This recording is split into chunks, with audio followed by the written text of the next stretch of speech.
Selv i den moderne æra med konstant forbindelse vandrer mange stadig ud i det ukendte. Det er manglen på beviser, huller i tidslinjen og ikke offentliggjorte oplysninger, der tilføjer et lag af vanskelighed til sager, hvor almindelige mennesker forsvinder på mystisk vis. Nummer 10. Den 69-årige bedstemor Sally Dietz er bosiddende i Acacia i det nordlige Pretoria. Hendes hjem ligger i The Orchards. Ikke meget er kendt om hendes privatliv, bortset fra at hun er dybt elsket og savnet af familie, venner og lokalsamfundet. Det var den 2. januar 2026, da Sally sidst blev set af en lejer, der lejede hendes ejendom. Hun vendte ikke hjem den aften, og ingen har set eller hørt fra hende siden, hvilket har skabt stor bekymring og samlet lokalsamfundet. Det pludselige tab af kommunikation har fået pårørende til at frygte det værste. Den ældre kvindes forsvinden under uforklarlige omstændigheder får politiet til at behandle sagen med en ny grad af alvor. Og begivenheden tiltrak stor opmærksomhed fra offentligheden, hvilket fik beboere, frivillige og lokale organisationer til at engagere sig. Og de gennemsøgte de nærliggende områder og delte alle mulige oplysninger, de kunne. Lokalsamfundet satte opslag op, delte opslag på sociale medier og igangsatte en storstil eftersøgning. Men deres indsats var forgæves. Det varede ikke længe før politiets mistanke om en kidnapning blev bekræftet. 3 dage efter forsvindingen blev sagen om den savnede til en bortførelsesefterforskning, da familien modtog krav om løsepenge. Politiet bekræftede, at kidnapperne tog kontakt til familien igen dagen efter og forhøjede løsesumskravet.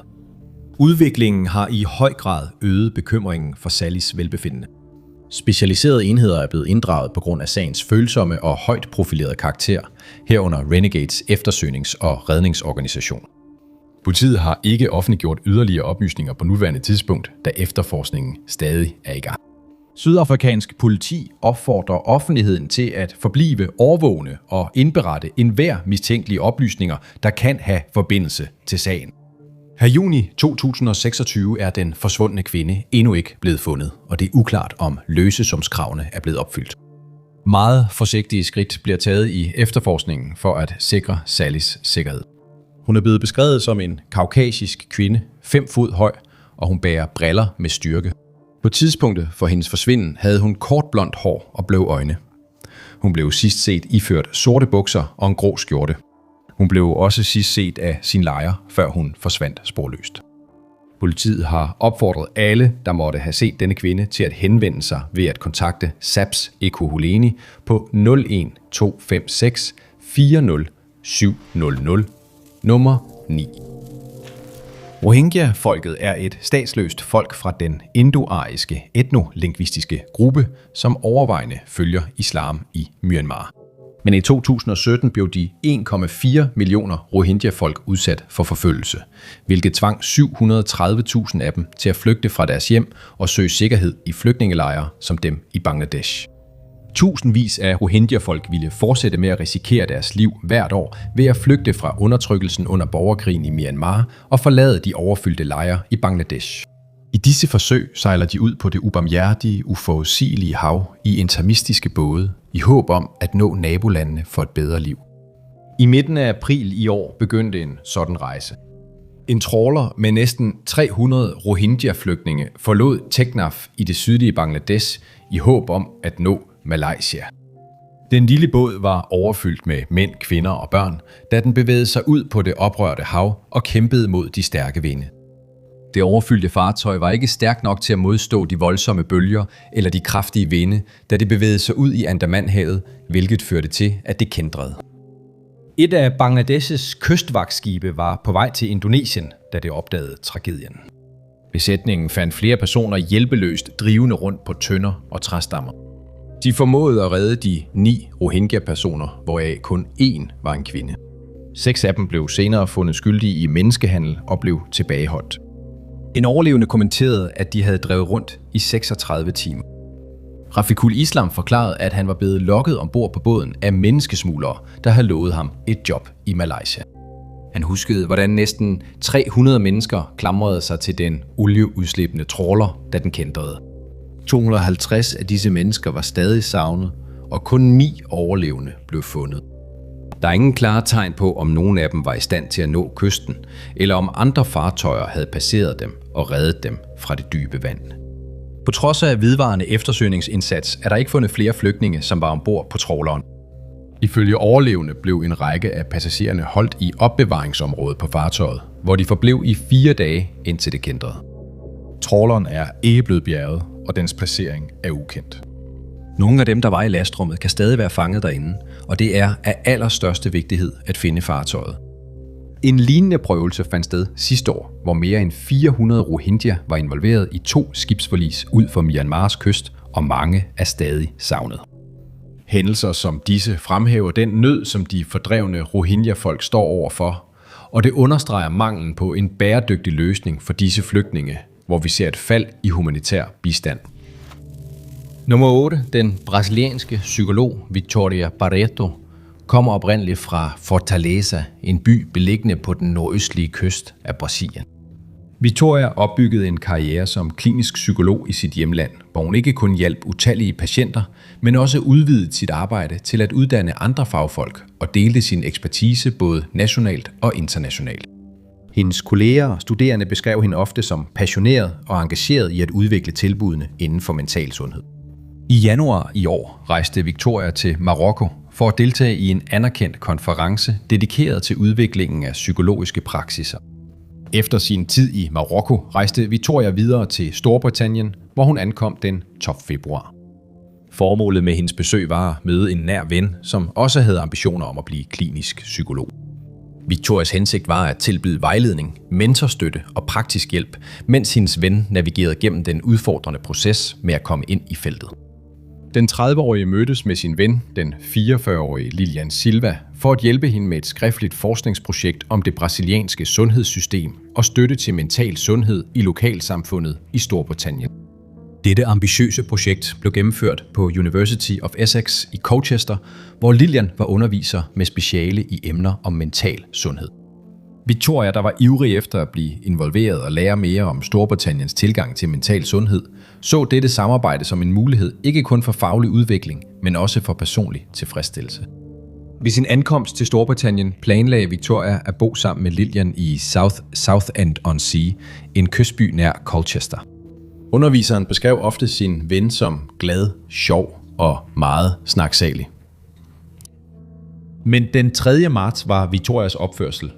Ja, den var anderledes. Liliana lagde mærke til, at hun var stille og ikke sig selv.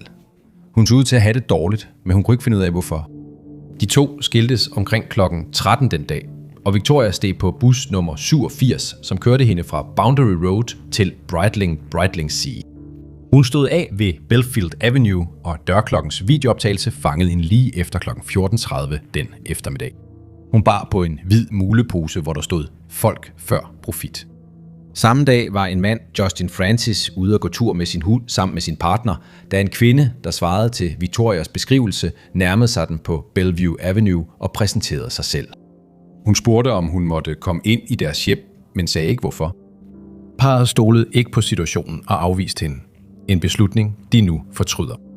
Overvågningskamera fra et bådværft afslørede også en person, der sprang over hegnet ind i værftet. Dette ville være det sidste bekræftede syn af Victoria. Noget senere blev en taske, der matchede beskrivelsen af den, hun bar på den dag, hun forsvandt, fundet på Caparis Road ved Brightling Seas havnefront nær bådværftet. Lilian har ingen idé om, hvorfor hendes veninde ville rejse til Brightling Sea, og hun antyder, at hun ikke havde noget ærne i det område. Hun mener, at Victoria måske har forsøgt at tage i den modsatte retning af London eller Colchester. Området, hvor tasken blev fundet, er siden blevet et omdrejningspunkt for efterforskerne. 2 uger efter forsvindingen fandt myndighederne en bærbar computer, der tilhørte Victoria. Den blev fundet i Tendring-distriktet i Essex og Brightling Sea. Overvågningsoptagelserne, taskens placering og fundet af den bærbare computer har fået myndighederne til at tro, at kvinden muligvis har løsnet en båd fra pontonen. Den båd blev fundet drivende i farvandet nær Bradwell-on-Sea. En svømmevest manglede for fartøjet. Victorias familie har opfordret lokalsamfundet til at få hende til at føle sig velkommen, hvis de møder hende. De mener, at hun ikke føler sig som sig selv og har brug for et roligt miljø. Søgningen er siden blevet udvidet til floden Blackwater, Dengehalvøen og kystlinjerne ved floden Crouch. Der har ikke været yderligere spor, men indsatsen er aktiv og fortsat i gang. Victoria Barreto er en brasiliansk kvinde med brunt hår og brune øjne, og hun blev sidst set iført en blå rullekravtrøje, lyseblå jeans og sorte sko. Oplysninger om denne forsvinden kan rettes til 999 med henvisning til hændelsesnummer 622 den 4. marts. Nummer 7. Ikke meget er kendt om den kvindelige klatrer 49-årige Jeslinda Saluda. Bortset fra, at hun nød en vandretur en gang imellem, hvilket var den aktivitet, hun var i gang med, da hun forsvandt. Det var den 23. maj 2026, da kvinden sluttede sig til 13 andre vandrere og 2 guider fra Forestry Mountain på Transpender Chapman-ekspeditionen. Eventyret begyndte kl. 2:00 den morgen. Undervejs stoppede Jeslinda og en anden vandrer efter sigende på grund af uspecificerede helbredsproblemer, men Jeslinda fortsatte rejsen mod toppen efter sit korte stop. Hun blev sidst set af bjergguiderne den følgende dag kl. 7:30. Det blev senere opdaget, at gruppen manglede en vandrer, og en eftersøgning blev hurtigt sat i gang. Da der ikke kunne findes spor af hende, underrettede guiden myndighederne, og der blev oprettet en sag om en savnet person senere samme dag. Perak Brand- og Redningstjeneste var involveret i redningsarbejdet og gennemgik de stier og ruter, som vandrerne skulle have fulgt. Afdelingen formåede at få fat i hukommelseskortene for 2 overvågningskameraer på bjergtoppen. De opdagede, at på samme dag som Jeslinda forsvandt, havde hun været i området og var på vej mod Sukanike-lejren. Optagelser viser, at klatreren passerede kamera 1 kl. 11:22 om formiddagen den 24. maj. Efterfulgt af optagelser af 8 medlemmer fra Malaysias Special Tactical Operation and Rescue Team, kendt som JBPM Storm, som passerede kameraet kl. 17:15 den 25. maj. Der er ingen optagelser af den savnede kvinde, der vender om, hvilket betyder, at hun sandsynligvis fortsatte på sin rute. På kamera 2 er der ingen optagelser af Jeslinda eller redningsteamet, hvilket bekræfter, at det ikke var den rute, hun havde taget. Det er tydeligt, at hun havde bevæget sig langs Sukunega-lejrruten, men hun nåede aldrig dertil. Eftersøger fandt også et fodaftryk og en vandflaske, der tilhørte den forsvundne kvinde. Efter kamera 1 er der 2 flere vejkryds, hvoraf det ene er Kem Subanega, og det andet er en vandpostrute. Den anden rute er dog blevet blokeret, hvilket indikerer, at det ikke er en godkendt sti. Under redningsaktionen kom en af Perak JBPM droneenhedens betjente, Mohammed Saifuran Abdullati, til skade i benene, herunder knæ og ankler, mens han dækkede området. Fra Kim Kanso til vandvejen, der fører til Sungai Air Besok. 4 andre fra JBPM blev såret under eftersøgningen, sammen med yderligere 4 fra 3. bataljon af GUF. Skaderne er et bevis på, hvor farligt terrænet kan blive, selv for trænede og erfarne personer. 95% af Gunung Batu Peti er siden blevet gennemsøgt ved hjælp af forskellige metoder. Rygter har cirkuleret online omkring alang- eller lånehajer. Det er usikkert, hvor disse påstande stammer fra, men en efterfølgende politiefterforskning fandt ingen beviser for kriminelle elementer i sagen. Jeslinda Saludet dukkede aldrig op i Sukunega-lejren, og ingen har set eller hørt fra hende siden. Alle med oplysninger om omstændighederne eller opholdsstedet for Jeslinda Saludet opfordres til at kontakte Perak Brandvæsen på 054 011 094 nummer 6. Morgan Williams er bosiddende i Wise County, Texas. Nære beskriver hende som en fri sjæl. Hun deler et hjem med sin kæreste, Christopher Walker, og hans familie. Hun er også en hengiven mor og et elsket medlem af familien. Den 30-årige er kendt for at have problemer med stofmisbrug og har haft det i årevis, men hun holder altid kontakt med sin familie. Men fra den 15. maj 2026 var tingene dog anderledes. Den dag blev Morgan løsladt mod kaution fra Parker County-fængslet, efter at have været der i en ukendt periode af en ukendt årsag. Ifølge hendes kæreste havde hun fået et lift af en ven, som måske havde kørt hende til Fort Worth. Hun er ikke vendt tilbage til deres hjem i Wise County siden, og ingen har hørt fra hende. Personen, der hentede hende fra fængslet, er ikke blevet navngivet, men angiveligt efterlod Morgan sin mobiltelefon hos ham. Mobilen er nu i Christophers besiddelse. Kæresten siger, at han på dagen, hvor Morgan blev løsladt, var på et rehabiliteringscenter, og derfor kunne han ikke være der for at hente hende. Morgans pludselige forsvinden er usædvanlig for hende. Hun har endda misset et planlagt besøg med sin søn. Den forsvundne kvindes far, Larry, og hans kone Karen, mener, at der er sket noget dybt foruroligende. Larry fortalte journalisterne, at de oplysninger, han har fået, ikke stemmer overens. Tidslinjen og historierne stemmer bare ikke overens. Der mangler noget her, insisterer han. Larry beskriver situationen som alarmerende. Han har denne kvalmende fornemmelse i maven og ved, at noget er galt. Morgans savmappe lå dog urørt i ugevis.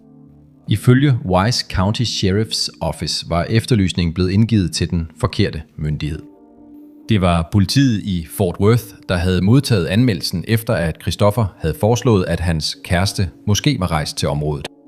Efterforskerne i Fort Worth lukkede dog sagen, da de ikke fandt nogen beviser for, at Morgan var i området, og der var ingen vidner, der havde set hende der. Wise County Sheriff's Office har først for nylig modtaget sagen, efter at den var blevet fejlregistreret. De har undersøgt begivenhederne, men de er også på bar bund. Tidslinjen og historierne hænger heller ikke sammen for dem. Sagen er fuld af modstridende forklaringer, ubesvarede spørgsmål og spor, der ikke fører nogen steder hen. Familien rækker ud til offentligheden for selv den mindste smule information. Et hvert tip kan være det, der hjælper myndighederne med at finde ud af, hvad der skete med Morgan og bringe hende tilbage til sine kære.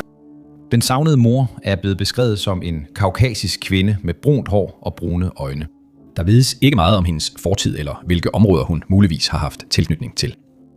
Det er ikke blevet fastslået, hvad hun havde på, da hun sidst blev set, og der er ikke blevet rapporteret nogen observationer, siden hun forsvandt. Corporal Mosley hos Wise County Sheriff's Office kan kontaktes på 9406 275 971 med enhver information. Nummer 5. 6-årige Jason Coffrin har stor erfaring med udendørsliv og beskrives som en ivrig vandrer, der er fysisk fit og atletisk. I slutningen af maj begav vandreren sig ud i Lake Tahoe-området i Californien for en Memorial Day vandretur. Specifikt tog han afsted efter en dag med sightseeing i El Dorado National Forest. Under vandreturen holdt han kontakt med venner og familie og fortalte løbende, hvor han befandt sig. Den 25. maj 2026 forlod Jason Fallen Leaf Lake og var på vej ind i Desolation Wilderness. El Dorado National Forest Desolation Wilderness består af 63.960 acres subalpin og alpin skov, granitbjerge, gletsjerdale og søer. Dem ligger lige nord for Highway 50 i El Dorado County og fungerer som et populært vandreområde, hvor man skal have enten en dags- eller overnatningstilladelse for at besøge. Jason var kraftigt forsinket, hvilket udløste en alarm om en savnet vandrer, der sendte lokale politibetjente og redningspersonale til reservatet i håb om hurtigt at finde ham. Efterforskerne mener, at han kan have været i nærheden af Angora Peak-området omkring kl. 11.00 den 25. maj, og de forsøger at komme i kontakt med andre vandrere, hvis de har set den savnede mand. Hans sidste kendte kontakt fandt sted samme dag omkring kl. 16.00. Det var på det tidspunkt, han menes at have været på vej ud af Fallen Leaf Lake-området og ind i Desolation Wilderness. På det tidspunkt, hvor Jason var ved at bevæge sig ind i det næste område, begyndte vejrforholdene pludselig at ændre sig. Forholdene gik fra klart vejr til blæsende og koldt. Dagen efter oplevede South Lake Tahoe Lufthavn sne og tåge. I de højereliggende områder, hvor Jason kan have befundet sig, var det uforudsigelige vejr værst, hvilket gjorde hans situation særligt alvorlig.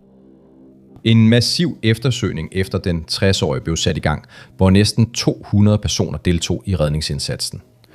Over 200 myndigheder og samarbejdspartnere fra lokalsamfundet har været involveret i den utrættelige eftersøgning, herunder Californiens Air National Guard. Indsatsen har også omfattet flere frivillige på jorden og i køretøjer, sammen med helikopterbesætninger og hundeenheder. Søge- og redningseksperter med erfaring fra stor højde har også sluttet sig til eftersøgningen, og de er udstyret til at navigere i det komplekse og udfordrende terræn. Jason Coffrin er blevet beskrevet som en kaukasisk mand, der er 1 meter og 88 cm høj og vejer 68 kilo. Han har brunt hår og nødebrune øjne. Selvom det er usikkert, hvilket tøj han havde på, da han forsvandt, foreslog myndighederne, at han muligvis var iført khaki shorts og en langærmet hvid og blå skjorte. Oplysninger om, hvor denne forsvundne mand befinder sig, eller omstændighederne omkring hans forsvinden, kan rettes til El Dorado Sheriff's Office på 530 621 6600 med henvisning til sagsnummer 263.613. Nummer 4. 30. 1 år gamle Mason Boulet er bosiddende i Waltham, Massachusetts. Mason er kendt blandt sine venner og sin familie som en privatperson. En, der har tendens til at holde sig for sig selv, men som generelt er venlig over for dem, der står ham nær. Han har brug for uspecificeret medicin og lider af et ikke offentliggjort psykisk helbredsproblem, som til tider har givet anledning til bekymring hos dem, der holder af ham. Det var den 25. april det år, at Mason sidst blev set, da han forlod sin bolig nær Cedar Street i Warrendale-området. Den pågældende dag forlod Mason huset i hast, uden sine personlige ejendele, herunder sin pung, telefon og nødvendige receptpligtige medicin, hvilket kun øgede bekymringen hos hans nærmeste. Det er usikkert, hvem der var den sidste, der så Mason, eller hvilket sindstilstand han var i, da han tog afsted. Det er dog blevet antydet, at han muligvis lider af en psykisk krise af uoplyste årsager. Den savnede mand er ikke vendt hjem, og ingen har set eller hørt fra ham siden. Han blev sidst set iført en cremefarvet sweatshirt, en blå vindjakke, sorte sko og en grøn Celtics-kasket. Han bar også en sort rygsæk, da han forlod hjemmet. Det vides ikke, hvad der var inde i. Dette er de eneste oplysninger, der er tilgængelige i sagen om Mason Boulet. Der er få detaljer omkring omstændighederne ved hans forsvinden, og endnu færre omkring efterforskningen af denne sag. Mason beskrives som at have blå øjne og brunt hår. Han er 183 cm høj og vejer omkring 77 kg. Han kan have ansigtsbehåring, som tidligere billeder af ham antyder. Han er født den 17. december 1994, og hvis han bliver set, opfordres vidner til at kontakte Waltons efterforsker for savnede personer, Dan McDougall, på 781 314 3550 nummer 3. I april 2026 var den 40-årige Martin Logan i gang med at flytte. Han havde for nylig fået en ny lejlighed til sig selv og sin familie, og manglede stadig at underskrive lejekontrakten. Det var omkring klokken 8 om morgenen den 18. april, da den tobarnsfar forlod sit tidligere hjem for at hente nogle kasser, så han kunne tage sine ejendele med til flytningen. Mens han var ude, ringede han hjem og fortalte sin familie, at han bare gav et par personer et lift fra en klinik i centrum for at tjene lidt ekstra penge. Senere samme dag ringede han hjem igen og sagde, at en af dem, han havde givet et lift, havde nægtet at betale ham, og at han ville tage ud for at få sine penge. Han insisterede derefter på, at han ville hente kasserne og komme hjem. Martin kom ikke hjem den aften. Den følgende dag, omkring klokken 13, ringede han til sin familie og sagde, at han ville komme hjem den aften. Men igen dukkede han ikke op. Han er ikke blevet set eller hørt fra siden. Martin havde en jobsamtale hos Goodwill den 21. april, men han dukkede ikke op. Han mødte heller ikke op hos ejendomsmæleren for at underskrive lejekontrakten. Han har ikke kontaktet sine kære siden da, hvilket hans familie mener er helt ude af karakter for ham. Han var kendt for at tale med dem dagligt og ville aldrig have efterladt sine 2 børn. Efter han blev meldt savnet, førte de mistænkelige oplysninger til en øjeblikkelig efterforskning fra politiets side. De opdagede, at siden han forsvandt, har der ikke været nogen aktivitet på Martins bankkonto, og hans telefon er pludselig holdt op med at virke. På dagen, hvor han forsvandt, kørte den savnede mand i en lyseblå 1990 Mercury Grand Marquis med nummerpladen SXM 9913. Dette køretøj blev fundet i besiddelse af en ophugger, som hævdede, at det var blevet solgt til ham. Politiet forsøger nu at fastslå, hvor køretøjet har befundet sig mellem den 19. og 24. april. En af de personer, som Martin havde givet et lift den 18, var kendt af familien, og de var på vej til Midtvesten. Den 19 var han på vej hjem fra denne tur, da han pludselig forsvandt. Den unavngivne passager er siden blevet anholdt for urelaterede sigtelser. Ifølge den savnede mands kone skulle den tilbageholdte person have en voldelig fortid med Logan-familien. Ifølge konen Genevieve brød den pågældende mand engang ind i deres hjem, bevæbnet med et dødeligt våben, som han affyrede mod Genevieve og hendes børn. Dette er hændelsen, der førte til flytningen. Politiet mener, at andre muligvis har viden om, hvad der skete i øjeblikkene op til forsvindingen. Manden er ikke blevet udpeget som en person, politiet har særlig interesse i, og det er usikkert, om politiet har identificeret andre passagerer. Martin Logan beskrives som en afroamerikansk mand med delvis gråt hår og brune øjne. Han er 6 fod og 4 tommer høj og vejer mellem 200 og 245 pund. Han er kendt for at bære briller med sorte stel og har 3 lange ar på ryggen. På det tidspunkt, hvor Martin forsvandt, havde han et kort skæg og overskæg. Han var kendt for at bære håret i flætninger. Han har flere tatoveringer, herunder navnene Sebastian, Sul og Genevieve på brystet. Han har også flere uspecificerede tatoveringer på sine arme og i ansigtet. Oplysninger om opholdsstedet eller omstændighederne omkring denne sag kan rettes til politiet i Richmond på 804 646 5100. Agenturets sagsnummer er angivet som 202 604 24 02 63 nummer 2. Den 75-årige Alma Fowler er bosiddende i Camden, Tennessee. Hun bor på Harrington Place, et plejehjem, som hun har kaldt sit hjem i 8 år. Hendes familie oplyser, at hun ikke er verbal, selvom hun af og til svarer på ja- eller nej-spørgsmål. Hun taler med en kraftig filippinsk accent, hvilket kan gøre det svært at forstå hende. Alma har nogle høreproblemer, men hun nægter at bruge høreapparater, og hun har også lidt af en medicinsk tilstand, der kræver behandling med inhalation. Om aftenen den 11. februar 2026 modtog sheriffkontoret i Benton County et telefonopkald fra Harrington Place. Personalet rapporterede om forsvindingen af Alma Fowler, som ikke var på sit værelse og ikke var at finde nogen steder. Afdelingen modtager opkald fra sådanne institutioner mindst 4 gange om året. Ofte bliver de savnede beboere fundet i god behold på området eller omkring institutionen. I Almas tilfælde kunne der dog ikke findes noget spor af hende. Hun blev sidst set tidligere den dag omkring kl. 11:30. Hun spiste frokost i frokoststuen og gik senere tilbage til sit værelse. Under værelsestjek om eftermiddagen bemærkede en medarbejder dog, at hun ikke var der. I første omgang antog man, at hun var på det tilhørende badeværelse, men de bankede ikke på for at bekræfte det. Kl. 17:30 kontaktede personalet på institutionen afdelingen, da de opdagede, at Alma ikke var på sit værelse. På dette tidspunkt var det allerede mørkt og koldt.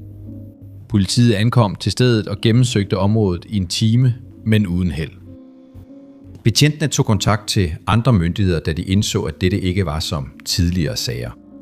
550 acres blev gennemsøgt af eftersøgningshold, hunde, droner og helikoptere, men der blev ikke fundet nogen spor. Den nærliggende Blackburn Lake blev også gennemsøgt.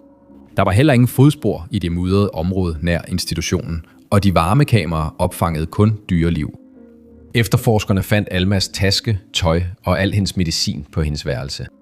Der var intet, der tydede på, at hun havde planer om at tage nogen steder hen, og hun tog intet med sig. Hvis hun er uden sin medicin i længere tid, kan hun få voldsomme hallucinationer. Faciliteten er udstyret med kameraer både indendørs og udendørs, og hvert værelse har et alarmsystem, der giver besked til receptionen, når beboerne forlader deres værelser. Angiveligt var ingen af disse sikkerhedsforanstaltninger i funktion på tidspunktet for forsvinding. Personalet foreslog, at de havde slukket systemet, fordi beboerne var blevet paranoide.